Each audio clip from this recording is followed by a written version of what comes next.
Assalamualaikum warahmatullahi wabarakatuh, Sobat Podcast Agre Media.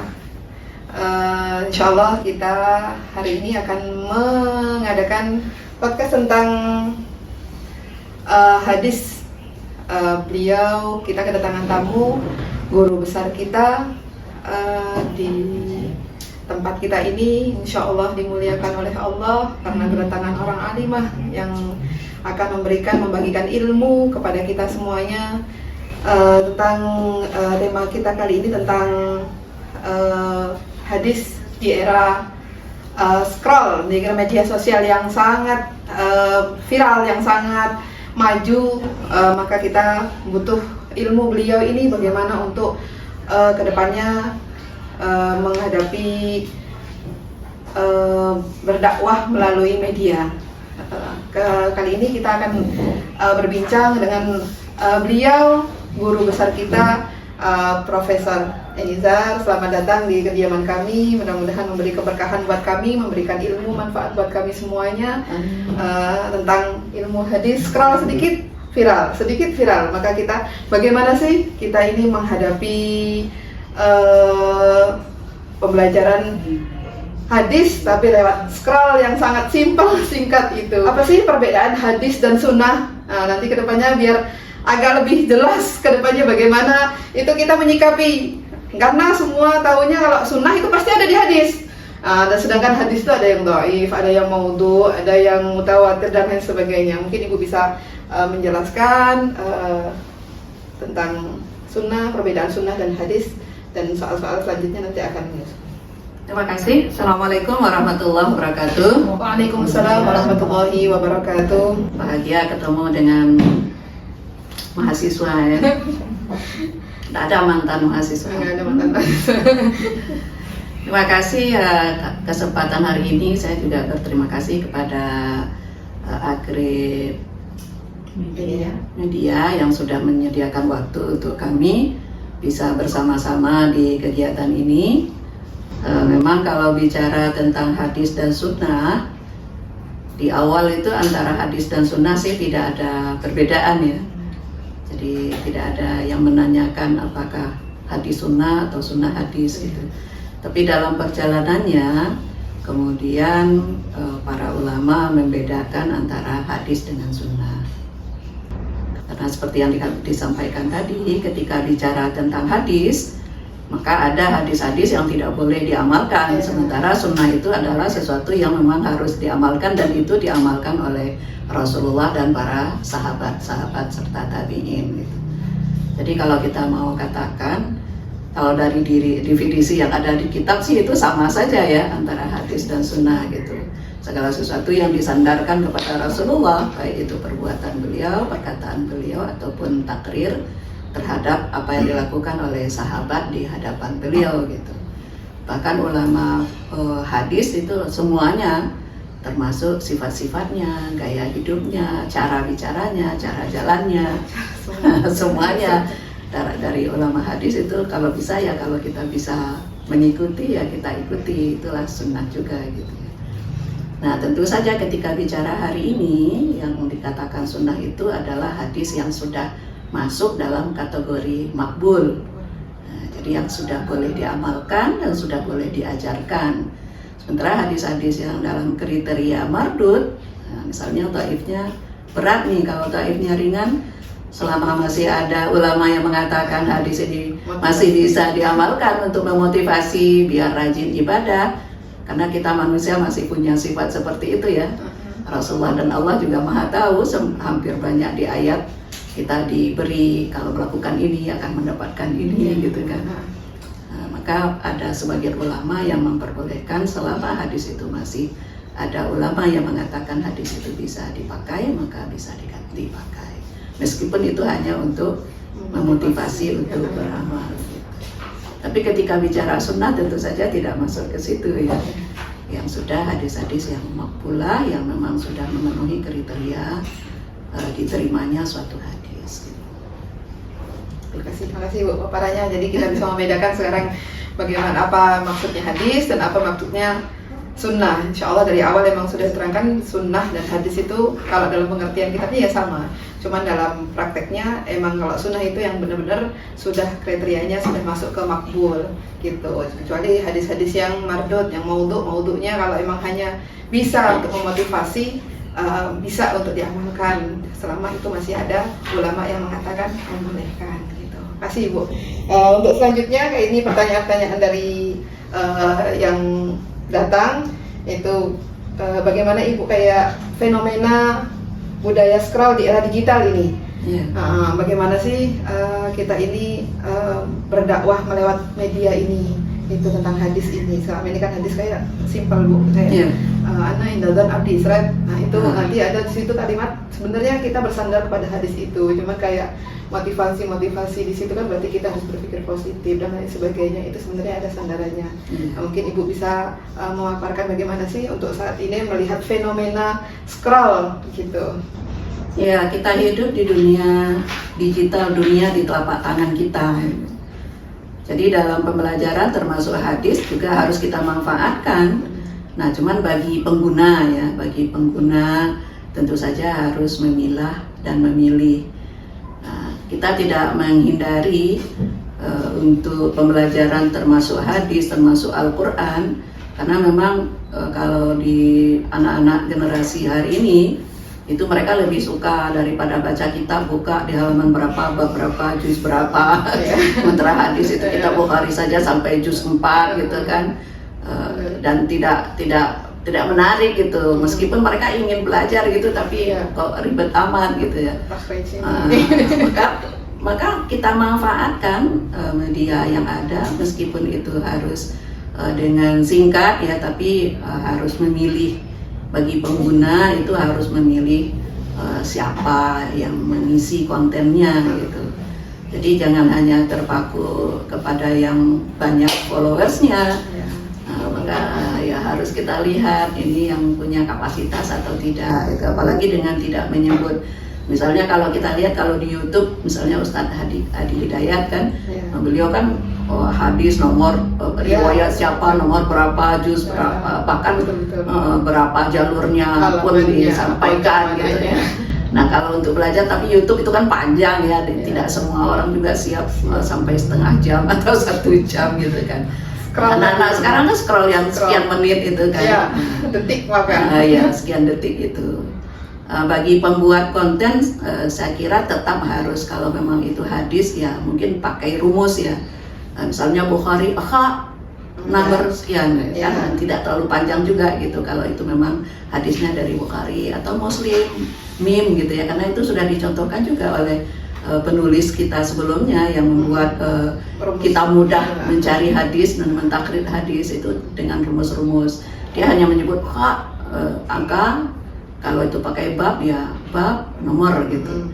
Nah, jadi sekarang kalau pembuat konten ya seperti podcast ini ya harus, kalau itu hadis ya adalah rumus kecil saja di belakangnya bahwa hadis ini memang bersumber dari kitab hadis gitu ya. Selama hadis itu ada di kitab-kitab hadis yang mu'tabarah itu, meskipun ada sebagian ulama yang menganggap ada beberapa hadis yang juga terdapat hadis dhaif, tapi kedhaifannya itu tidak terlalu berat gitu. Jadi selama ada di dalam kitab hadis yang mu'tabarah atau kita kenal dengan kutubus sittah gitu ya, insya Allah hadisnya bisalah digunakan dengan menyebut misalnya Daud, misalnya Abu Daud dengan huruf D saja, atau dalam tulisan Arab dal gitu ya, dal 102 misalnya gitu. Saya kira juga tidak akan mengurangi dan tidak menambah porsi dalam kontennya ya, sehingga pembaca juga pengguna atau yang nyekrol itu juga tahu, oh ini D ini apa. Nah, mungkin di berikutnya ada penjelasan sehingga mereka tahu bahwa hadis ini bersumber dari situ gitu.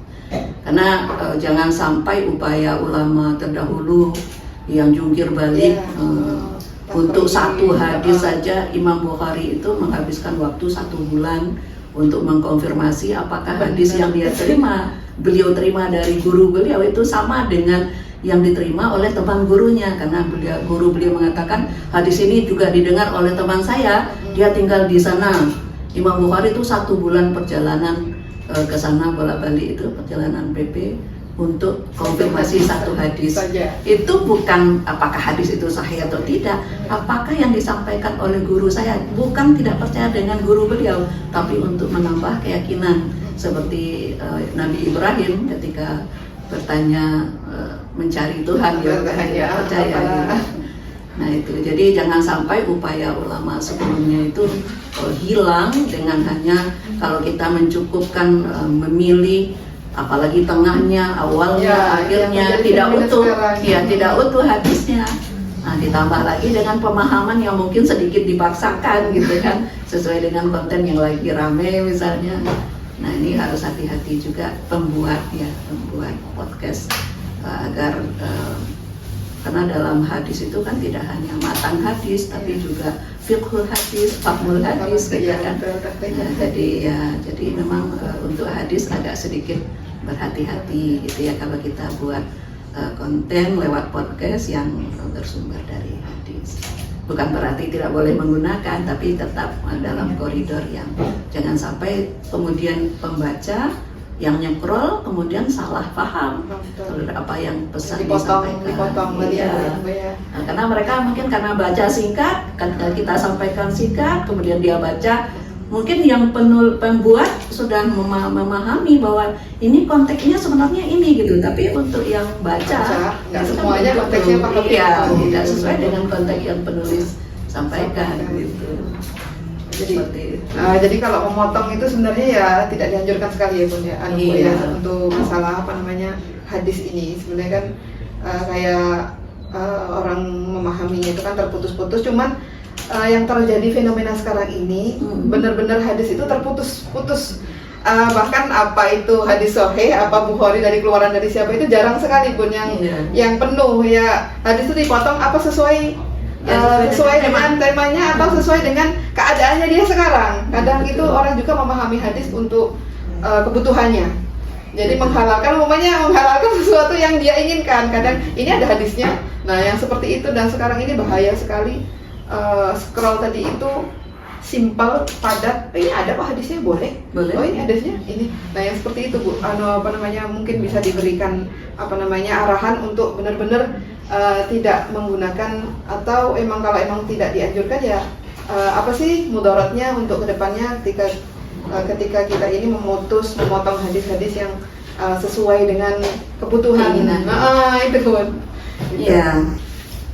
Tidak semua hadis juga satu tema ya. Jadi boleh memotong hadis yang dalam hadis itu banyak tema. Jadi kita ambil aja hadis yang temanya terpisah-pisah gitu kan. Hadis Rasulullah itu kan kadang-kadang dalam satu kesatuan panjang dan berbicara tentang masalah yang berbeda-beda gitu. Maka dalam kondisi itu boleh sebenarnya untuk memotong. Yang tidak dibolehkan itu kita memotong di tengah yang satu tema gitu. Sehingga kita ya seperti ayat lah ya, ketika ayat tentang yang difahami oleh orang sekarang sebagai legalisasi poligami ya.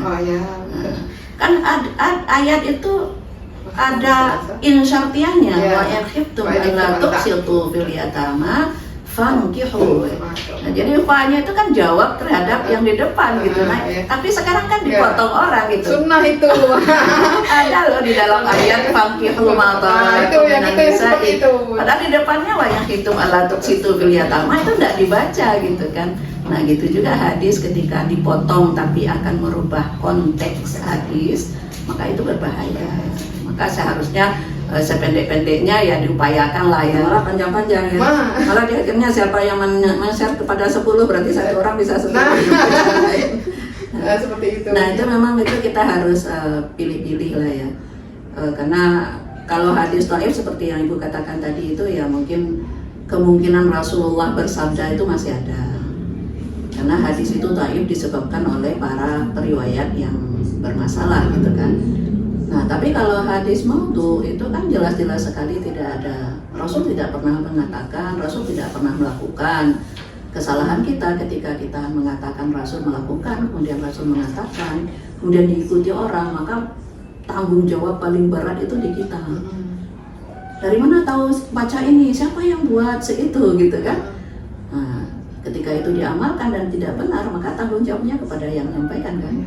Nah, itu jadi kepada pembuat terutama yang biasa membuat konten-konten yang diminati oleh orang, ya mungkin tadi harus berhati-hati juga. Nggak apa-apa menyampaikan hadis ini ada di kitab ini, meskipun naif nggak usah disampaikan, nggak apa-apa. Karena itu bisa mendorong orang itu kan, misalnya malam biasa di selain nisfu Sa'ban tidur dari jam 8 sampai jam setengah 5 gitu, karena baca hadis yang tadi. Tapi ada juga hadis yang makbul ya, tentang mengisi malam itu dengan ya tahajud saja sebenarnya ya. Seperti tahajud kita dikuatkan, mungkin di pelaksanaannya dipanjangkan ayatnya, kemudian khusyuknya lebih diinikan, mungkin biasanya sujudnya cepat, diupayakan dilamakan, diisi benar sepertiga malam itu dengan tahajud. Yang tahajud itu doanya kan luar biasa, yang bisa dibaca baik di dalam salat ataupun di luar salat gitu. Nah, amalan khusus di nisfu Sa'ban itu kalau dilihat dari hadis yang sahih memang tidak ditemukan gitu. Jadi yang banyak mengatakan harus ini, baca ini sekian kali, itu memang banyak di hadis-hadis dhaif. Tapi sekali lagi tadi, selama hadis dhaif itu tidak disepakati oleh ulama untuk ditinggalkan, maka tidak masalah sebenarnya untuk dilaksanakan diri sendiri. Berbuat baik. Iya, apalagi memotivasi dia untuk menghidupkan malam itu.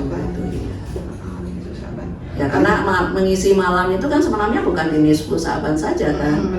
Setiap malam kalau bisa kan fatahajjat bihi nafilatan lak, ya jelas ayatnya Al-Qur'an gitu. Ya, tapi karena kita memang kalau puasa, misalnya puasa di tanggal 15 bukan hanya Sa'ban saja, Rasulullah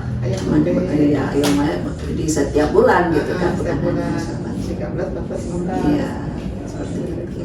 Jadi kita rubah barangkali ya, kalau kita jangan hanya kalau puasa ya bukan puasa nisfu Sa'ban, puasanya Ayyamul Bid, karena dari sana yang jelas hadisnya gitu, sahihnya. Itu untuk apa namanya menyikapi, karena kalau emang hadis itu kan emang benar-benar harus ada riwayatnya. Boleh nggak sih Bun kalau umpamanya hadis itu tapi dipindahkan ke hikmah, kaul hikmah gitu. Jadi kita bukan semata-mata kalam Rasulullah, bukan kaul Rasulullah, bukan kaul Rasulullah SAW, tapi emang di situ kita ambil kalimat hikmahnya saja. Maksudnya emang di situ tentang berpikiran harus berpositif, karena Allah itu tergantung prasangka hambanya. Maka kita harus berpikir positif. Nah, di situ kita bisa mengambil kaul hikmahnya aja, tapi tidak menyantumkan kalau Rasulullah Sallallahu Alaihi Wasallam gitu, fi hadis qudsi gini tidak. Tapi kita lebih ke ngambil kaul hikmahnya aja itu bisa, tapi dengan catatan itu tadi jangan disandarkan. Tapi kalau tadi bilang Allah itu pasti ada sumbernya kan? Ya. Seperti itu kan. Sekarang ini ketika kita mengatakan Allah sesuai dengan persangkaan kita, pasti ada sumbernya. Masa kita tahu kalau nggak ada yang ngomong gitu kan?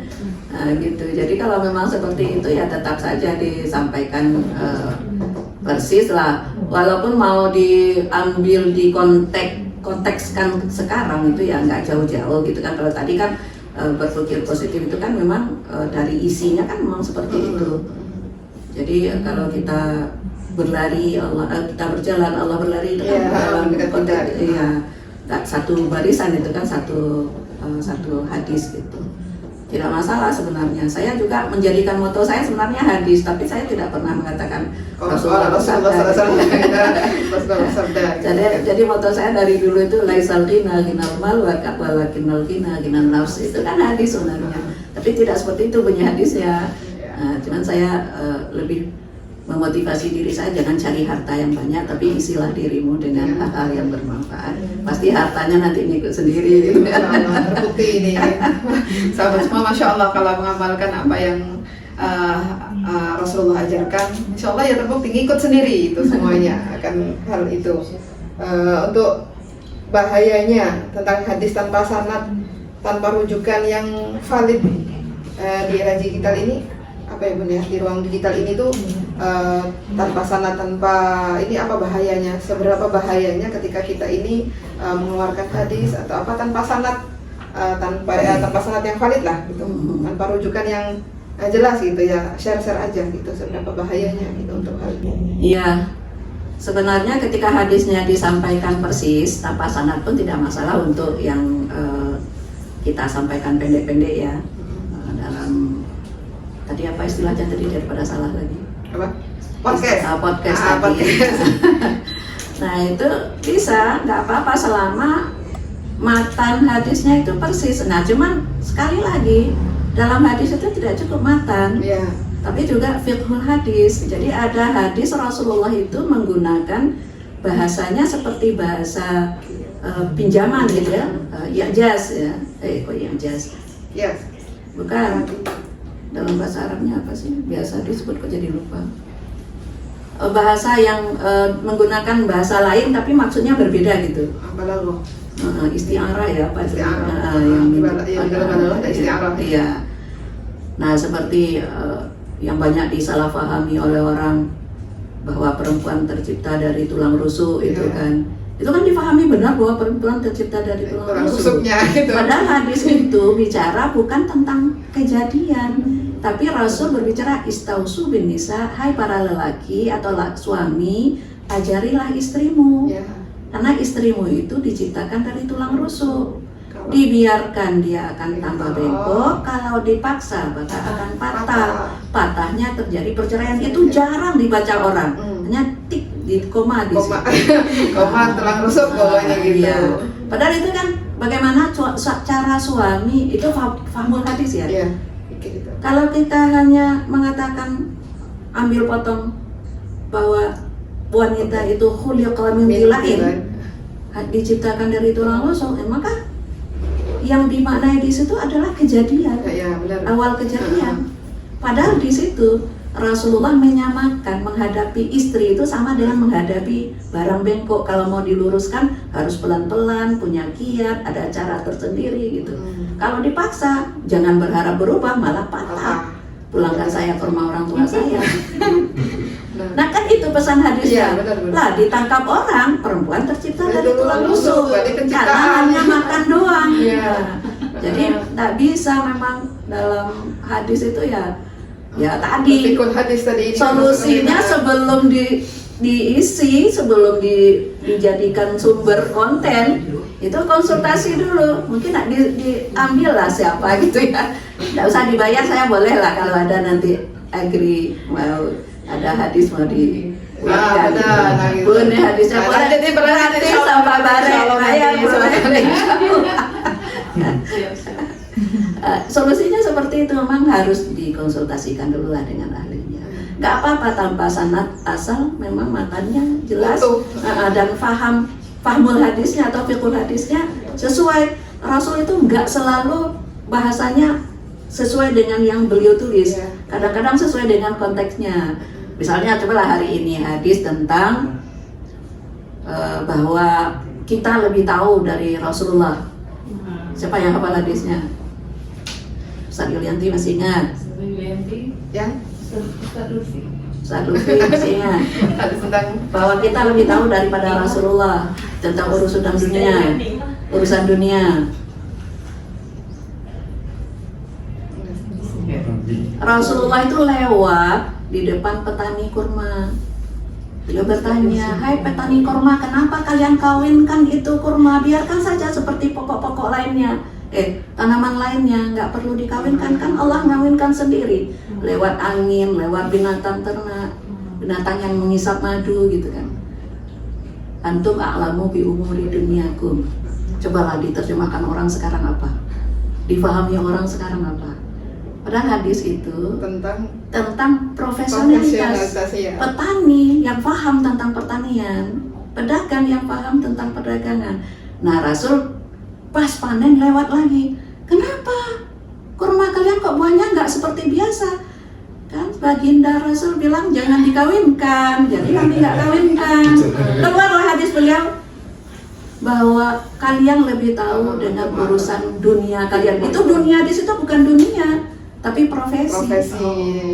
Nah hari ini dipahami orang, kita tuh lebih tahu urusan dunia kita dibandingkan Rasulullah. Jadi kita bisa meng-cover diri kita sendiri. Makanya apa nggak salahnya kaprah banget gitu kan? Salah kaprah banget gitu. Itu gitu. Ini untuk bagi peluang lulusan nyata, bagi lulusan ilmu hadis di industri kreatif nih. Mana Bun? Ya, kerjasama pasti. Netizen. Nah, kerjasama pasti ya.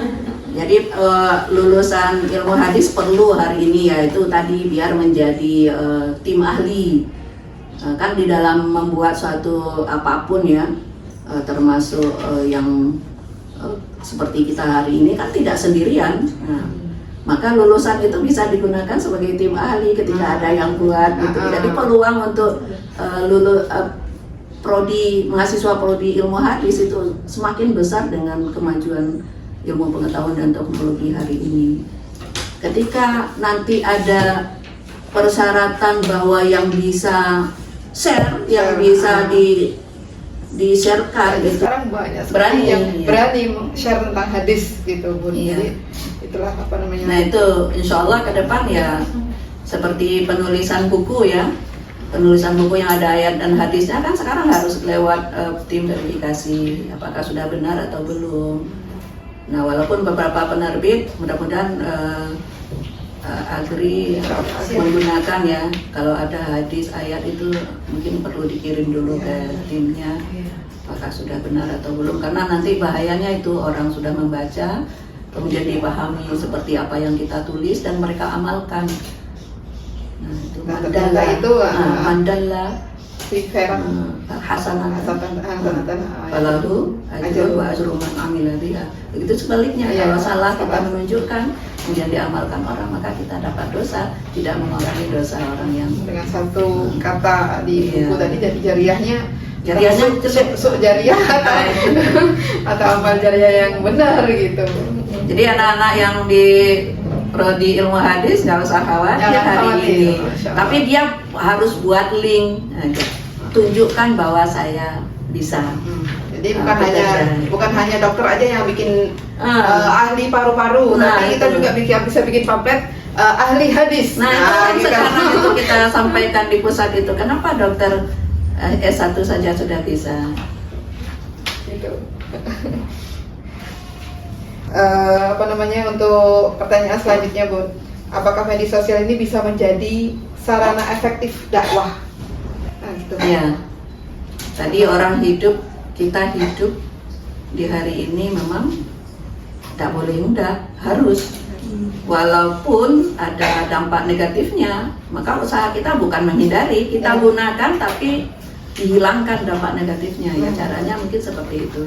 Jadi berdakwah di media sosial hari ini itu menjadi keniscayaan, harus kita lakukan. Kalau tidak kita kalah dengan yang lain.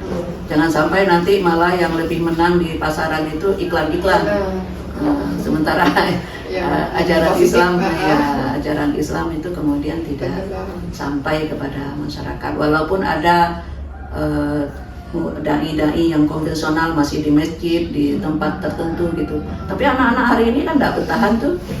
Dia sukanya yang di telapak tangannya. Ini aku ada di sini. Makanya berapa menit jaraknya, berapa lama gitu aja sekarang udah nggak begitu menarik. Mereka benar-benar yang scroll yang tadi itu. Jadi emang sangat. Jadi harus kita gunakan. Jadi keniscayaan lah. Jadi jangan sampai banyak negatifnya, ya jangan sampai kita tinggalkan gitu. Kita gunakan tapi kita mengantisipasi dampak negatifnya. Untuk mengelakkan yang dampak negatif tadi ya Bun ya. Iya. Ya seperti tadi kalau buat konten yang ada hadis ya kita buatlah sumbernya sedikit walaupun dengan rumus tadi ya. Kok berarti Bukhari. Gitu. Mungkin untuk selanjutnya platform apa yang paling potensi untuk edukasi hadis? Podcast kah? Video pendek kah? Atau tulisan populer untuk di media sosial ini? Kalau kayaknya ya yang disenangi anak-anak hari ini ya kayak yang pendek-pendek itu. Scroll tadi ya, scroll video tadi. pendek, video pendek. Kalimat pendek gitu ya Bun. Kalimat pendek tapi nyentuh gitu kan, menggunakan bahasa-bahasa yang memang familiar dengan mereka. Maka saya nggak bisa ngisi itu untuk anak-anak muda itu. Tasik berarti muda ini, maksudnya tasik untuk scroll mungkin di komennya atau apanya untuk ya, itu. kalau mungkin bahasa kitanya tasik ya, untuk tasik tadi untuk validasi terhadap hadis-hadis yang keluar saat ini tuh, oh ini hadis sahih, ini Ini lanjut, tambahin ini sedikit tambahkan, aja. gitu. Mungkin gunanya untuk di situnya. Tapi benar tadi Bun, kalau untuk media sosial saat ini bahkan bukan pembelajar hadis, bukan belajar hadis sama sekali aja, emang mereka juga butuh tasih tadi, karena emang orang-orang dari mana saja itu mengedarkan hadis itu kayak menjual beli lah, maksudnya ayo siapa aja boleh gitu. Tapi sekarang kan udah ada sebenarnya, cuman kan nggak tahu orang kalau sedang mengkritik atau sedang memperbaiki ya. Misalnya ada nih yang beredar di TikTok tentang hadis ini, kemudian dibalas gitu. Itu hadis itu tidak ada sandarannya, yang tidak sahih. Tapi kan kadang nggak dibaca itu kan.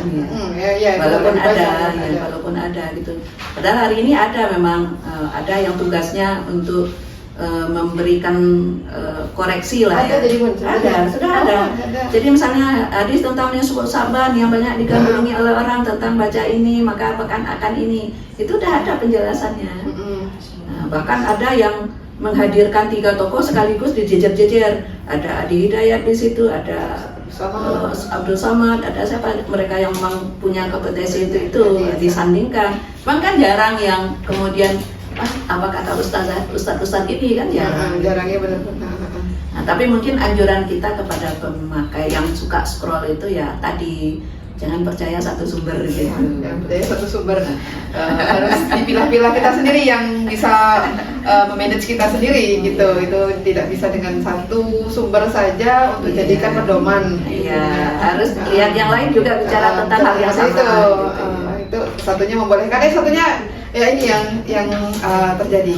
Kemarin juga ada yang nanya, Ustadz ini membolehkan, yang satunya Ustadz ini nggak membolehkan. Terus saya harus bagaimana katanya? Nah, seperti itu bagaimana menyikapi dengan media sosial yang sangat bertentangan ketika ya tadi mungkin belajar tidak dengan satu sumber Ustadz ini saja atau dengan Ustadz ini saja, tapi setelah mereka melihat konten-konten Ustadz yang lainnya, kok satunya halal, satunya haram, saya harus bagaimana? Nah itu pertanyaan itu terjadi itu setelah saya melihat kok Zah gitu, ini tuh satunya Ustadz ini boleh, satunya Ustadz ini halal, terus Ustadzah yang mana? Ada yang bertanya seperti itu. Saya tak